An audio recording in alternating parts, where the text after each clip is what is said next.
अस्सलामुअलैकुम दोस्तों, कैसे हो आप सब? उम्मीद करता हूँ आप सब ठीक होंगे, खैर खैरियत से होंगे। आज हाज़िर हूँ एक न्यू वीडियो के साथ और आज की हम इस वीडियो में कवर करने जा रहे हैं लेक्चर नंबर 13, जो कि जिसका टॉपिक है एचटीएमएल इमेजेस। और इसके अंदर हम डिस्कस करेंगे तकरीबन 10 टॉपिक्स और उन्हीं को हम 10 टॉपिक्स की प्रैक्टिस भी करेंगे। तो चलें स्टार्ट करते हैं। स्टार्ट करने से पहले आप सबको इस चीज़ का बता दूं कि ये लेक्चर्स जो होते हैं ये थोड़े से मैं लेंथी कर देता हूँ। उसका रीज़न ये है कि हम में से जो भी मेरी तरह कोई अगर स्लो लर्नर है, जो चीज़ें इतनी आसानी से पिक नहीं करता या जिसके माइंड में डिफरेंट चीज़ों को लेकर कन्फ्यूजन रह जाती है, तो वो कन्फ्यूजन्स को ख़त्म करने के लिए मैंने हर चीज़ को एक डिफरेंट टॉपिक्स बना दिया ताकि इजीली आप इसको कवर कर सकें। तो चलें स्टार्ट करते हैं। तो फर्स्ट ऑफ ऑल हमने जो टॉपिक को कवर करना है वो है एचटीएमएल इमेज सिंटैक्स। तो एचटीएमएल इमेज सिंटैक्स क्या चीज़ है? बेसिकली हमारे पास जो सिंटैक्स है एचटीएमएल में इमेजेस को इम्बीड करने का, वो हम आईएमजी यूज़ करते हैं एंगुलर ब्रैकेट्स में। लुक, यहाँ पर मैं आपको शो भी कर देता हूँ। ऐसे एंगुलर ब्रैकेट, फिर इमेज, और उसके बाद फिर एंगुलर ब्रैकेट। ये जो हमारे पास टैग है बेसिकली यूज़ होता है एचटीएमएल इमेजेस को इम्बीड करने के लिए वेब पेजेस पर। तो बेसिकली हमारे पास डायरेक्टली कोई हम टेक्निकली जो है वो डायरेक्ट इमेज जो है वो वेब पेज पर नहीं लगा सकते, और इस इमेज टैग की वजह से हम एक होल्डिंग स्पेस क्रिएट कर देते हैं जो कि हमारी इमेज को रेफ़र करता है, मतलब बताता है कि हमारी इमेज कहाँ पर है। आपने जो इमेज के लिए एक जो है वो स्पेस क्रिएट कर देता है हमारे वेब पेज पर। तो बेसिकली जो हमारा इमेज टैग है वो एम्पटी होता है। इसके अंदर कोई भी एट्रीब्यूट्स सिर्फ होते हैं, सॉरी, और इसके अंदर कोई क्लोजिंग टैग नहीं होता। ये एक सिंगुलर टैग है, ठीक है। इसके अंदर आप इमेज का क्लोजिंग टैग कोई नहीं होता। और इमेज टैग के जो है वो दो रिक्वायर्ड एट्रीब्यूट हैं, जो कि एक है एस आर सी सोर्स, और जो कि बेसिकली पाथ बताता है इमेज का, कि इमेज का पाथ क्या है, इमेज किस लोकेशन पर है। और इसके अलावा ए एल टी आता है, जो कि फर्दर हम आगे इनको डिस्कस भी करेंगे। ए एल टी जो है बेसिकली बताता है कि अल्टरनेट टेक्स्ट क्या है उस इमेज का। तो चलें हम इसको प्रैक्टिकली आपको मैं इसका जो सिंटैक्स है उसको पेज पर लिखकर आपको दिखा देता हूँ। तो चलें स्टार्ट करते हैं। तो बेसिकली मैं यहाँ पे आ गया हूँ, ये मैंने एक वेब पेज क्रिएट किया हुआ था। तो यहाँ पे मैं ये हमारे पास डमी एक पेज आ गया। इसमें मैं सिंपली क्या करता हूँ, यहाँ पर आपको एचटीएमएल लिख के दिखा देता हूँ। चलिए हम इसके नीचे यहाँ पर ट्राई कर लेते हैं। तो यहाँ पे सिंपली एंगुलर ब्रैकेट में आई एम जी का टैग लगाएंगे हम। उसके बाद इसको क्लोज कर देंगे। बेसिकली जो हमारे पास सिंटैक्स है वो हमारा जो होगा वो इमेज टैग होगा।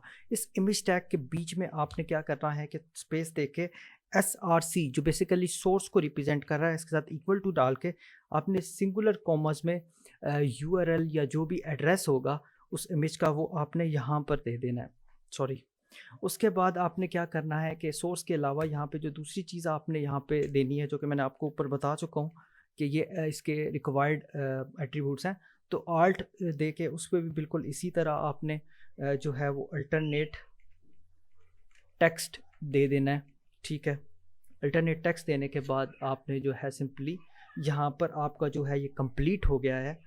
तो यहाँ पे सॉरी, ये मैंने, या वैसे आप जो है कोशिश करें ये चीज़ की मिस्टेक ना करें। वैसे आई थिंक एक्सेप्ट हो जाता है एचटीएमएल में, बट आपने यहाँ पर डबल टैग्स यूज़ करना है, sorry double inverted commas use करना है। तो ये आप बेसिकली दे सकते हैं कि ये मैंने आपको एक इसका जो जनरल ओवरव्यू दे दिया, जो हमने हमारा जो सिंटैक्स है वो ये है, image source is equal to, उसके बाद इन्वर्टेड कॉमर्स में यूआरएल आपने एड्रेस दे देना है इमेज का, उसके बाद आर्ट के अंदर आपने अल्टरनेट टेक्स्ट दे देना है। तो चलें अब हम इसके अलावा मूव करते हैं नेक्स्ट स्टेप की तरफ। तो नेक्स्ट हमारा जो टॉपिक है उसमें हम डिस्कस करेंगे कि सोर्स एट्रीब्यूट के बारे में। बेसिकली हमारे पास जो एस आर सी यहाँ पर जो मैंने आपको दिखाया था, सॉरी, यहाँ पर ये सोर्स, इसके बारे में हम नेक्स्ट टॉपिक में अब डिस्कस करने जा रहे हैं। तो बेसिकली ये क्या करता है, किसी भी यूआरएल को किसी भी इमेज को अटैच करता है। तो और चलें हम इसको एग्जांपली मैं आपको अटैच करके दिखा देता हूँ कोई इमेज को। जैसे कि अभी हमने यहाँ पर ये मैंने ओपन किया हुआ है। तो यहाँ पर मैं चला जाता हूँ, यहाँ पर ये जो मैंने एचटीएमएल जो ओपन की हुई है फाइल, उसी के फोल्डर में। तो यहाँ पर आप देख लें कि ये इंडेक्स की फ़ाइल है। इसके साथ ही मैंने यहाँ पर ये डिफरेंट फाइल्स रखी हुई हैं। तो मैं इसमें से इसको कॉपी कर लेता हूँ, इसका नेम, ये इसका नेम मैंने कॉपी कर लिया और सिंपली इसको जो इधर पेस्ट कर दूंगा, जहाँ पे हमने यूआरएल लिखा हुआ है इसमें पेस्ट कर देना। तो बेसिकली यहाँ पे ये क्या लिखा है, टेक्स्ट मैन स्पाइंग। अब ये चीज़ अगर मैं सिमिलर दे दूँ तो इसका मकसद ये है, जो अल्टरनेट टेक्स्ट में मैंने यहाँ पर दे देना है, इसका मतलब ये है कि अगर इन केस आपका ब्राउज़र जो है वो आपकी इमेज को लोड नहीं कर पाता due to any reason, internet issue, कोई भी इशू आ रहा है, तो वो क्या करेगा कि सिंपली ये नेम जो है इमेज का ये डिस्प्ले करा देगा।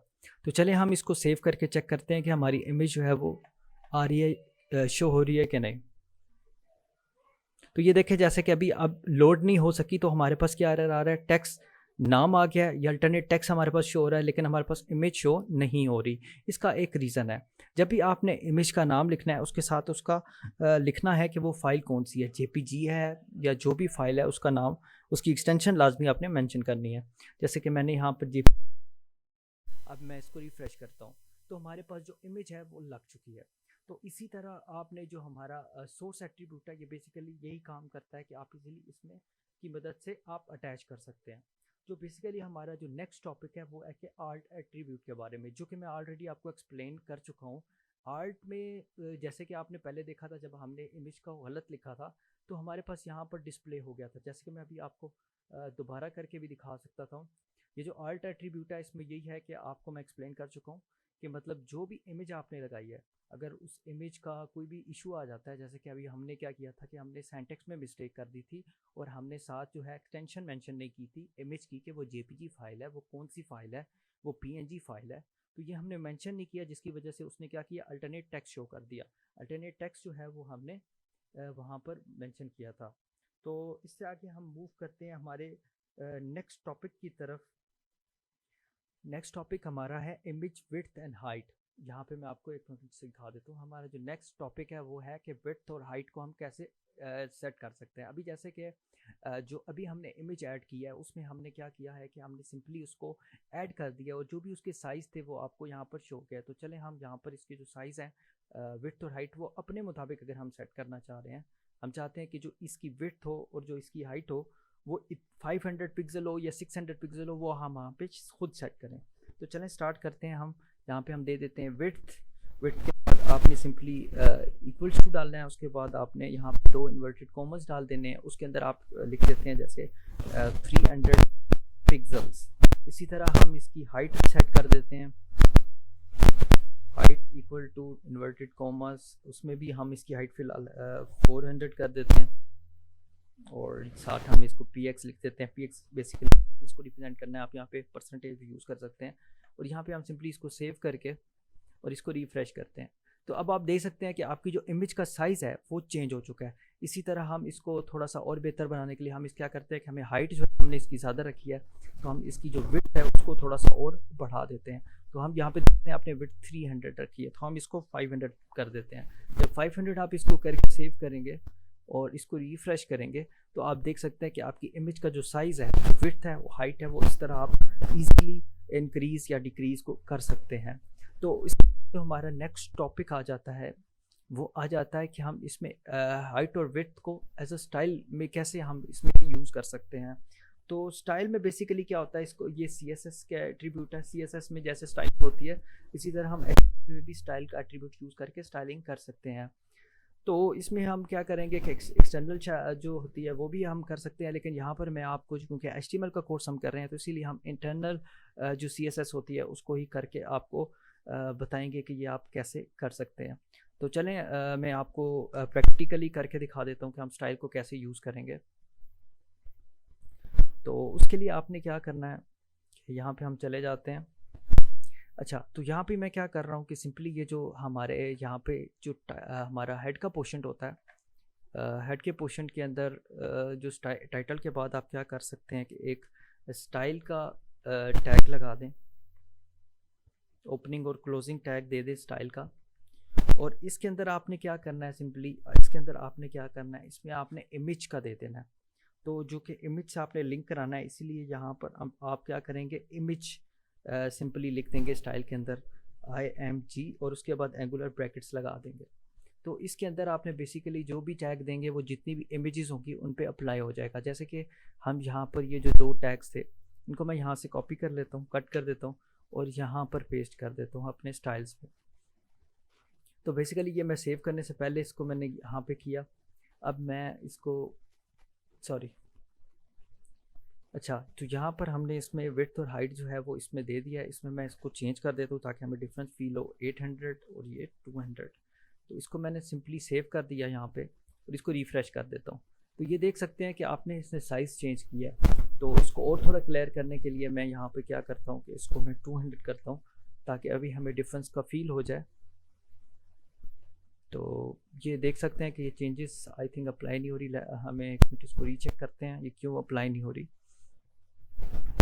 तो बेसिकली यहाँ से हमने जो है इसको इमेज को हटा दिया, इसकी सिंपल इमेज लगा दी है जो इसकी अपनी सेटिंग्स आ गई हैं। तो यहाँ पे हमने जो स्टाइल का जो लगाया है इसके अंदर हमारे पास हमने विड्थ उसकी जो थी उसको हमने जो सेट करना है उसमें ये चीज़ यूज़ नहीं करनी। यहाँ पे जो हम मिस्टेक कर रहे हैं वो ये कर रहे हैं कि जब CSS में आप स्टाइलिंग कर रहे होते हैं उसमें आपने ये सिंटैक्स यूज़ नहीं करना, बल्कि आपने कोलन लगाना है और जहाँ पे एंड होती है तो यहाँ पे आपने स्टेटमेंट को एंड करना है। तो जैसे एक फंक्शन की स्टेटमेंट होती है वैसे आप इसी तरह मैं हाइट को भी यहाँ पे ये कोलन लगा दिया और नेक्स्ट पे आपने क्या करना है, कोलन लगा देना। ये चीज़ें आपने जो है ये सिंटैक्स की मिस्टेक कर जो है वो नहीं होनी चाहिए। इसको आपने अपने माइंड में लाजमी जो है रखना है। और ये ज़्यादातर मिस्टेक जो हम कॉमनली करते हैं। तो अभी आप देख सकते हैं जैसे ही मैंने उसको चेंज किया है, सिंटैक्स को करेक्ट किया है, तो आप देख सकते हैं हमारी इमेज जो है स्टाइल की मदद से साइज़ है उसको सेट कर पा रहे हैं। तो इसी तरह अब हमारे पास जो अगला आ रहा है वो है कि इमेज ऑन अनदर वेबसाइट और सोर्स।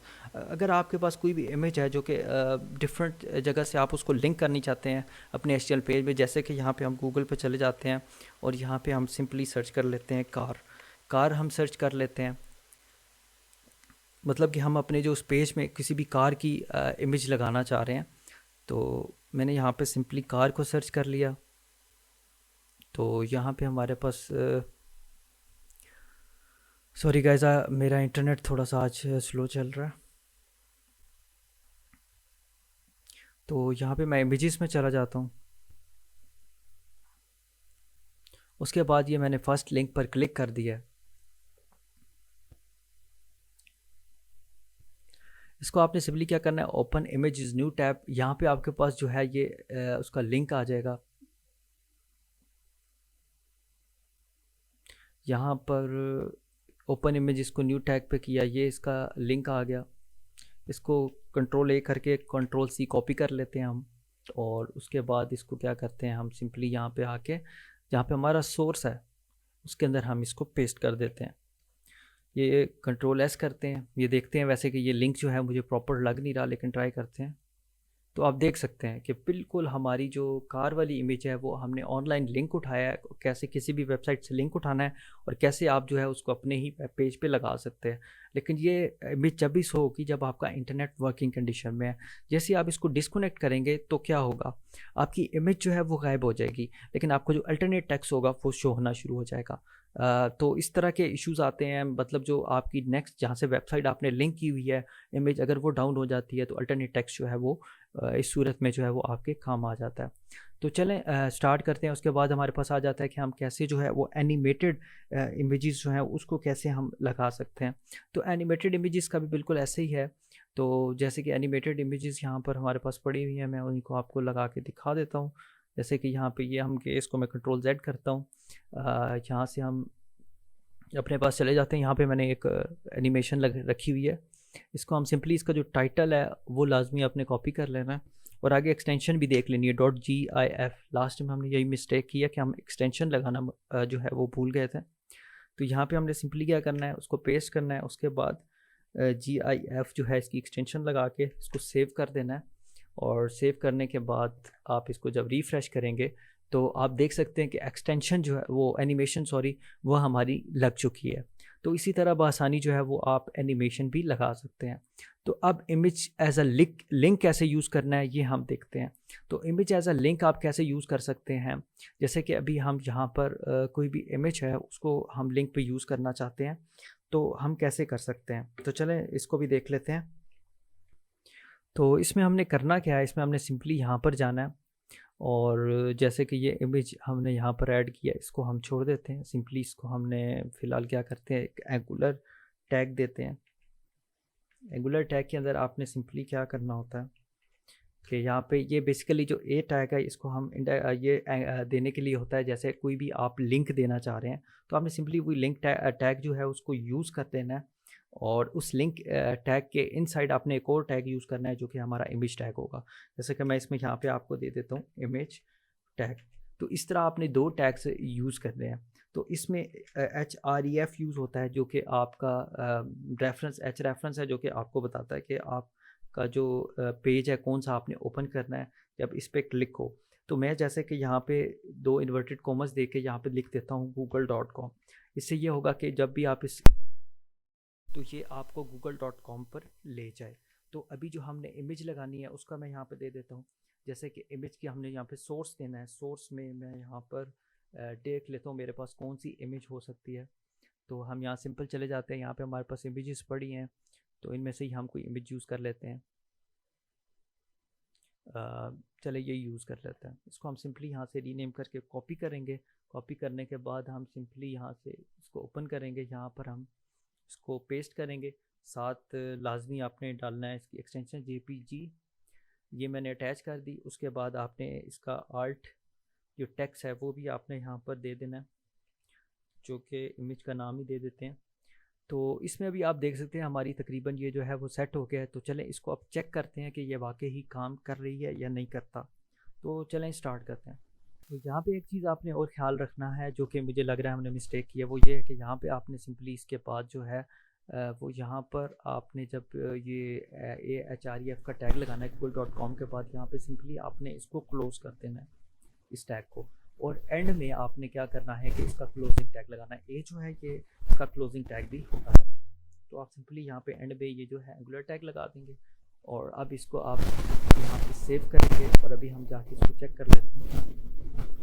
मैंने रिफ्रेश किया तो हम देख रहे हैं कि हमारे पास इमेज शो नहीं हो रही। तो इसको हमने आई थिंक सेव नहीं किया। हम इसको दोबारा जाते हैं तो फाइल और सेव पर क्लिक करते हैं।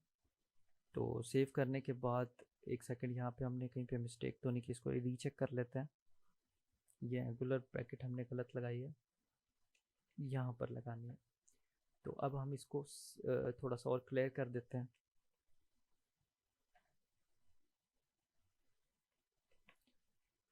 अब इसको हम यहाँ पे सेव करते हैं।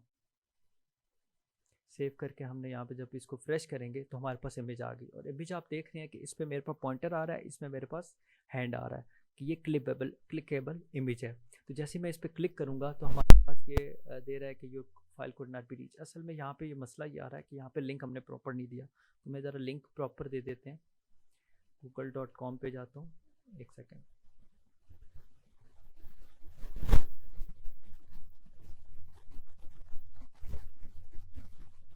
यहाँ पे google.com पे जाते हैं और वहाँ पे जाके आपको जो लिंक है वो मैं आपको यहाँ से पेस्ट करना सिखाता हूँ। सिंपली लिंक जो है वो हमेशा ओपन करके करें, ताकि टेस्ट करके, ताकि इसी तरह आपके पास जो प्रॉब्लम है वो ना आए। ये देख सकते हैं हमारा लिंक जो है वो ओपन हो रहा है।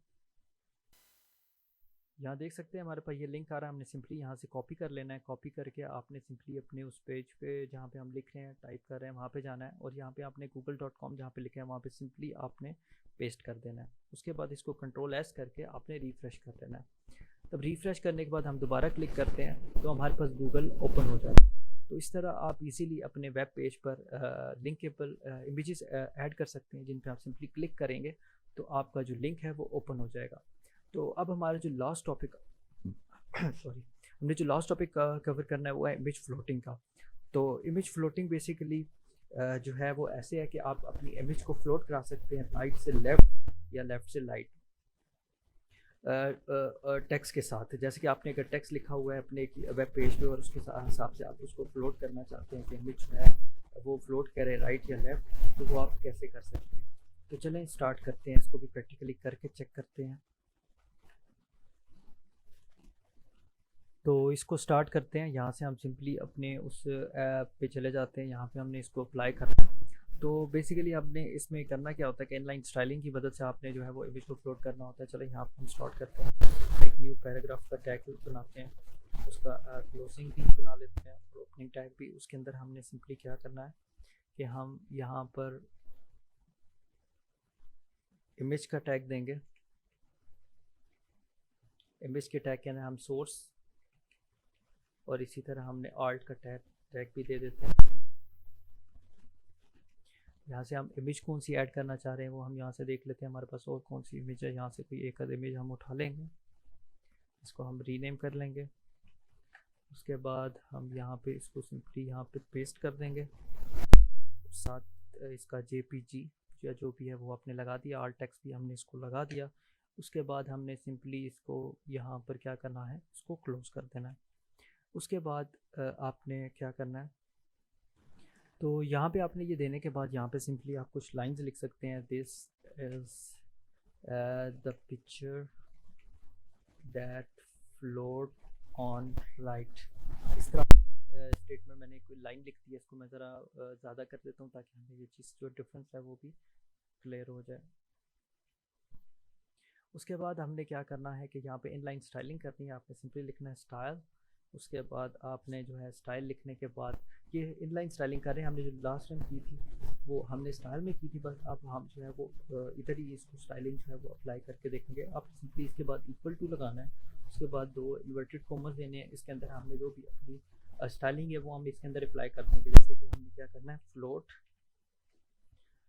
उसके बाद कोलन, और उसको हमने आगे अगर इसको राइट करना चाहते हैं हमने राइट लिखना है, लेफ़्ट करना चाह रहे हैं लेफ़्ट कर देंगे, हम इसको राइट कर देंगे, राइट, ठीक हो गया। उसके बाद इसी तरह हमने राइट करने के बाद यहाँ पर, और उसके बाद हमने इस पर ये दूसरा कोलन लाजमी डालना है, एंड करना है। उसके बाद हम इसमें विड्थ दे सकते हैं इमेज की जो भी हम सेट करना चाह रहे हैं। जैसे कि हम यहाँ पे विड्थ जो है वो 100 पिक्सल सेट करते हैं, ठीक है, और क्लोजिंग वाला कॉलम हम यूज़ कर लेते हैं।